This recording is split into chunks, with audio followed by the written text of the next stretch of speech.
Never wanted to write a script again because I hated doing it. It was just, it felt really overwhelming. Hey there, I'm Liz. This channel is called Growing Fruitful, and I'm here because I want to grow fruitful in the Lord, and I'm hoping that I can be of service to you to help you do the same. And I would love to have you join this community in the comments. I'm learning suddenly a lot more because I'm doing a 30-day posting challenge. This is actually day 23. And my typical videos have to do with my faith.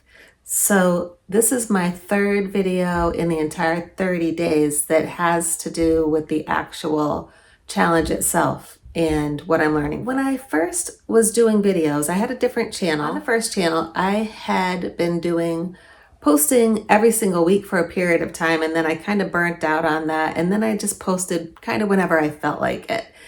And eventually I decided to start this new channel. First I just got too random, and then I was starting to feel really perfectionistic and sort of just shut down. And what I did to get myself rolling was this challenge, 30 days of posting every single day except for Sundays.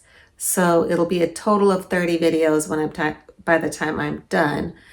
And there's just no rules. I can do whatever I want, post every day. So I've done the best I could with it. And sometimes better than other times, and times when I was ready to just wondered if I was going to be able to continue it, and other times where I was thinking maybe I'll never stop because I felt like I was learning so much. So this is how much I think it's a really worthwhile thing to try. If you're, everybody has to make that decision when they're ready, if they, and I didn't really have time either. I haven't had time, and this is why right now I'm going to try to do this very quickly because it's late and I just have to post something. And this is why I actually chose this topic, because it's something where I don't have to get too deep, okay? But I'm going to tell you some really useful stuff. And so this is where I was in my process before. The things that I tried before and how they worked. Okay, so before I tried, at first, my first few videos were just completely off the cuff. There were things that I had been thinking about for a long time, and by the time I videotaped it, it's like I had written it 1,000 times in my head, and so it came out very naturally and beautifully, and I loved it. It was a great video. That was on my other channel, so you won't be able to even find that one. But when I did finally try to do things like script writing, number one, the biggest problem that I would have is that I'm a person who gets a ton of ideas and I have a hard time reining it in. So what will happen is I start out on a track in my typing out a little script, and it will start to mushroom out into way too much information to where I'm getting overwhelmed. It's like it's way too much probably for any one video. It probably should be, by the time if I were to finish it, would be probably 10 videos, but I don't end up finishing it because I can feel it getting out of control. And then I would go ahead and film the video and just not even look at the script. What happened when I did that was that because I had at least thought it through to some degree, it actually came out fairly coherent. I was able to be fairly coherent, but I was definitely forgetting a lot of important stuff and still definitely wandering. So, I think I had some pretty fair videos considering. However, I wanted to do better, and I really just never wanted to write a script again because I hated doing it. It was just, it felt really overwhelming. So then, new channel, I start out kind of random, then I kind of shut down, and then I start this challenge. Now, when you have to do an entire video every single day, you're seeing what works, what doesn't, what takes forever. And long story short, this is what I have come to see. Okay, so a script, I can't follow it. An outline, I have to actually pretty much read the outline in order to make that work. Otherwise, I'm going to, I can't naturally look back and forth and not lose my place in the outline. then I started trying with the cue cards. Now, cue cards are great. They're great because it's a small amount and you can just turn it, and I don't have a teleprompter or anything like that. And I don't know that that would work for me either. But anyways, so cue cards are great. And to me, it's old school. It was how I learned to do presentations when I was a kid in school. But the problem was that because I'm doing this every single day, I'm trying to go directly with the idea to the cue cards, and it's not really as thought through as it could be. And because I'm trying to do the whole thing in a day, there's also I would still benefit from time to rehearse, get used to using the cue cards so that you're not really looking at them so much unless you're forgetting something. And that's the way it ideally in my mind should be done. So here's where I am with it. I think what my process is heading towards right now, I don't know where it will end up, but what my process is heading towards right now is you start with an idea, you go to the Word document and you write. And I'm just going to just try that when I have more time, because I can't do it during this challenge. I just don't have time. I work and I got to put out a video every day. So probably not going to, I might try to do it, but I'm going to have to really contain it, keep it really small. But what I want to do is to be able to go ahead and write, allow it to mushroom out, allow it to blow up into a million things, and let it all just pour out until I don't want to pour it out anymore. But now I don't get overwhelmed anymore. I won't get overwhelmed anymore because I actually have an idea in mind of what to do with the mess when it's done. And I plan on pulling out multiple videos out of what is in there, create the outlines, put them into cue cards, rehearse them, and talk. But it will be the benefit of doing that way is putting things into sentences, finding the right words, getting clear on, what the vocabulary is that I want to use to say things most clearly. And I actually have an idea for a way to break that all out. And the way that I thought of doing it, and I actually kind of tested it to make sure that it would at least technically work, is to, in the Word document, select that entire mess and choose bullets. So it turns out when you do that, the whole thing turns into one big bullet.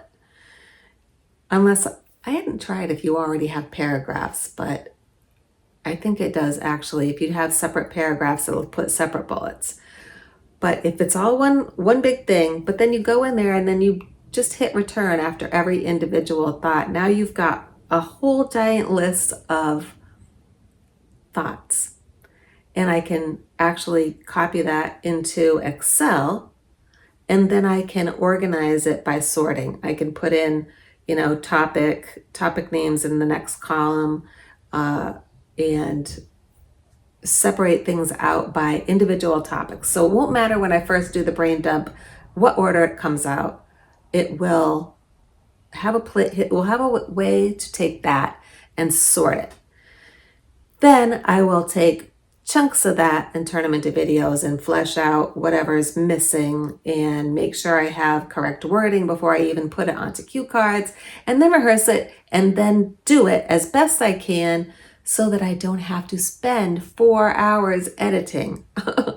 Okay, because that's the other thing that you learn from doing a challenge like this is that you are, you really see what takes a lot of time. And if you don't do it right the first time, you have to edit, right? If you do it really messed up the first time, you have to edit a lot. If you do it long and messed up the first time, you're going to edit for a long time. And I don't have time for that. I don't really enjoy that. And that's leading me to a couple of other things. So number one, obviously, being well prepared in the first place to give the presentation before you're starting to film. Amazing idea, right? And the other thing is just getting one of these softwares, whether it's the CapCut or Descript or whatever one of these it is, but being able to use the text edit feature of being able to edit that way, I think would be much easier than the way that I have been doing it. I don't know if you know what that is, but it creates a transcript, and you can go in and edit the transcript, and it will take out those parts out of the video. Those parts that you want to remove are gone, and it can take out the pauses and all that. So that's one of the things that I want to learn how to do. I kind of have to figure out how I'm going to do that, because I usually do everything on my phone, and I'm not really sure. And put a note in the comments if you know if there is a way to do that text edit feature on the phone. I don't know if CapCut on the phone has that. I know that there is such a thing as CapCut app for the phone. I don't think there is Descript for the phone, but maybe there is. I just wasn't able to find it last time I looked. So along with those learnings, I also have, because of repeatedly trying to do videos, seen all the other things that go wrong. My lighting in this room isn't great. I'm not really good at working with the camera. I don't really understand how to make a really clear video. I want to learn how to do voiceovers. I think that will be really helpful when it comes to more complicated videos. If I have like a lot of research and I want to actually read instead of having to try to memorize it or use cue cards and all that if you can do a voiceover, you can read it and you can put in B-roll or something so people can have something to look at, and then they come back to your face when you want to say something on camera for emphasis or something. And if you can make that pretty seamless, it can appear as though you've been just talking the whole time and putting in, anyway, so you get the idea. This is where I'm hoping to head in the future, not necessarily going to all that trouble with the editing, but at least getting good at preparing for the presentation and doing it really well. So I've learned all of this from doing a 30-day challenge. Now, I don't know what your struggles are, but whatever your struggles are, try doing a challenge, because doing a challenge is going to teach you everything that works, doesn't, how bad what is, like how much time you spent on this because you didn't spend time on that, and all that kind of stuff. And it's really worthwhile to do. Challenges in general are really cool. So when I'm done with this, I am going to start another challenge. I think the challenge will be doing one video a week, but it's going to be well prepared. And then I'm going to do that for a certain number of weeks. And after that, I'm hoping that like during that period of time, what I'm hoping to do is start working on the next step. Like if I can kind of get to where it's working well, that I'm able to get really well prepared for a video and create a good video, that maybe I can, at that point, when I'm good at all those parts, now start to be able to batch those individual parts of the system and be able to do what a lot of people do, which is do all their filming on one day. And then they, I honestly can't even see myself ever spending time doing my hair and going out and buying separate outfits for all this stuff. I don't really know, but batching, the idea of it does appeal to me, and that's, maybe a future challenge. So anyway, this is what I'm learning about the developmental process of the, content creation system. And it's all about planning, trying it, seeing what happens, and planning it again and trying it, and, seeing how you deal with it. And a 30-day challenge has been amazing. I highly recommend doing something like that. But I also recommend the Sundays off. Boy, do I look forward to those Sundays. I really didn't want to do a video today, but this didn't turn out feeling so bad to do. So I am very grateful to have you here. And I hope that God is blessing you in your time with Him to give you inspiration for whatever it is that you want to do to grow fruitful for Him. And, God bless. Take care.